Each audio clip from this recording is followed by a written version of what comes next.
Welcome to టీ10. నేను రేవతి.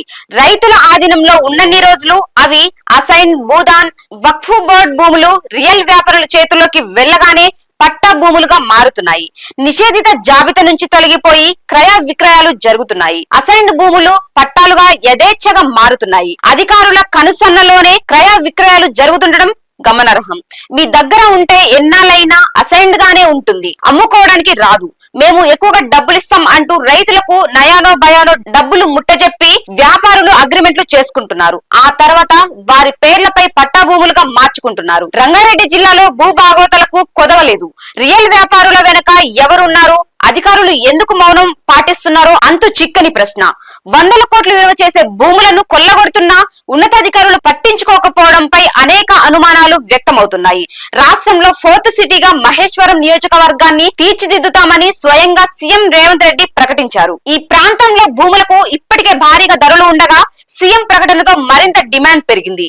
ఇక్కడి భూములపై రియల్ ఎస్టేట్ వ్యాపారులు కన్నుపడింది. అయితే ఈ ప్రాంతంలో పట్టా భూములు కంటే అసైన్, సీలింగ్, భూదాన్, వక్ఫ్ బోర్డ్, ఎక్స్ ఆర్మీ, స్వతంత్ర సమరయోధులకు ప్రభుత్వం ఇచ్చిన భూములే ఎక్కువగా ఉన్నాయి. ఈ భూములు ఆయా కుటుంబాలను ఆదుకునేందుకు ఇచ్చినవి. అవి ఎప్పటికీ పట్టాలుగా మారే అవకాశం ఉండదు. అసైన్డ్ దారులు విక్రయించడానికి కూడా అవకాశం లేదు. కానీ చట్టాన్ని చుట్టి రెవెన్యూ అధికారులు అసైన్డ్ భూములను పట్టా భూములుగా మార్చుతున్నట్లు ఆరోపణలు వినిపిస్తున్నాయి. అయితే అసైన్డ్ దారులకు పట్టా పాస్ పుస్తకాలు ఇస్తే మంచిదే, కానీ అసైన్డ్ దారులకు నయానో భయానో ఆశ చూపి రియల్ ఎస్టేట్ వ్యాపారులు ఆ భూములను తమ వశం చేసుకున్న తర్వాత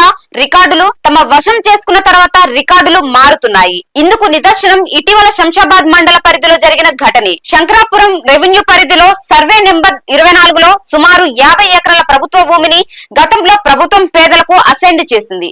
ఓ రియల్ ఎస్టేట్ వ్యాపారి సుమారు 20 ఎకరాల భూమిని కొనుగోలు చేశారు. ఈ భూమి రైతుల చేతుల్లో ఉన్నప్పుడు సర్కారు భూమిగా ఉంది. రియల్ వ్యాపారి చేతుల్లోకి వెళ్లగానే పట్టాగా మారినట్టు సమాచారం. ఈ వ్యవహారంపై రెవెన్యూ అధికారులను సంప్రదించగా సమాధానం లేదు. మహేశ్వరం మండలం మహంకాల్లో సర్వే నెంబర్ 625 నుంచి 642 వరకు ఉన్న లావణి పట్ట భూములపై ఓ రియల్ ఎస్టేట్ సంస్థ కన్నేసింది. ఇక్కడ ఎకరం సుమారు 10 నుంచి 15 కోట్ల వరకు పలుకుతుంది.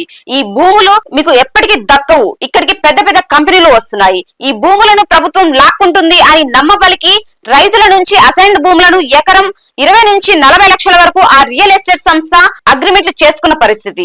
ఈ ప్రాంతంలో ఓ రియల్ ఎస్టేట్ వ్యాపారి సుమారు 100 ఎకరాలు అసైన్డ్ భూమిని అగ్రిమెంట్ చేసుకున్నట్లు స్థానికులు తెలిపారు. కందుకూరు మండలం తిమ్మాయిపల్లిలోని సర్వే నంబర్ 9/1, సర్వే నంబర్ 9/2లోని అసైన్డ్ భూమిని ఎకరం 40 లక్షలకే సొంతం చేసుకున్నారు. మహేశ్వరం, తుమ్మలూరు రెవెన్యూ గ్రామాల మధ్య ఉన్న 70 ఎకరాల ప్రభుత్వ భూములు అన్యక్రాంతమయ్యాయి. తుమ్మలూరు రెవెన్యూ పరిధిలోని సర్వే 247లో 100 ఎకరాలు అన్యక్రాంతం అవుతున్నాయి. తప్పుడు వేలి ముద్రలతో పట్టా పాస్ పుస్తకాలు సంపాదించి ఆ భూములను అక్రమంగా విక్రయిస్తున్నట్టు సమాచారం. ఈ ప్రక్రియపై ఉన్న అధికారులకు స్థానికులు ఫిర్యాదు చేసినా పట్టించుకోకపోవడం గమనార్హం.